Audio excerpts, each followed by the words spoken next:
రంగారెడ్డి జిల్లాలో హైడ్రా దూకుడు పెంచింది. అక్రమార్కుల గుండెల్లో రైళ్లు పరిగెత్తించింది. ఓ కబ్జాదారుడి ఆట కట్టించింది. పెద్ద అంబర్పేట మున్సిపాలిటీ పరిధిలోని తట్టి అన్నారం లక్ష్మీ గణపతి కాలనీలో 700 గజాల పార్కు స్థలాన్ని గత అధికార పార్టీ నాయకుడు కబ్జా చేశాడు. కాలనీ పెద్దల సహకారంతోనే కబ్జా చేసినట్లు ఆరోపణలు వచ్చాయి. ఆ కాలనీ ప్రెసిడెంట్ నవీన్ రెడ్డి ఈ భూ కబ్జా వ్యవహారంపై హైడ్రా కమిషనర్ రంగనాథ్కు ఫిర్యాదు చేశారు. దీంతో సమగ్ర విచారణ అనంతరం కబ్జా జరిగింది వాస్తవమేనని హైడ్రా అధికారులు ధృవీకరించారు. అక్రమ కట్టడాలను ఈ రోజు కూల్చివేశారు. కబ్జాకు గురైన ఖరీదైన స్థలాన్ని కాలనీ వాసులకు అప్పజెప్పారు. సంబంధిత బాధ్యులపై చర్యలు తీసుకుంటామని తెలిపారు.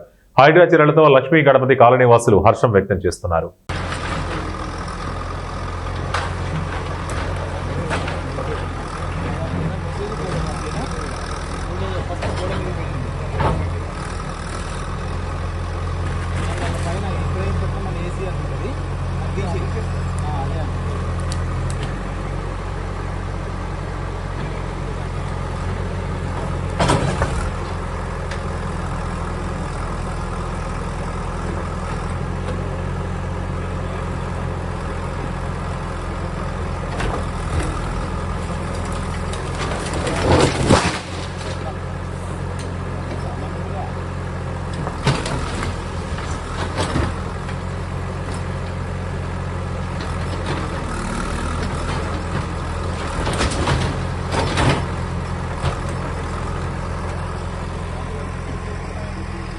అబ్సెంట్ పంపించేసాం.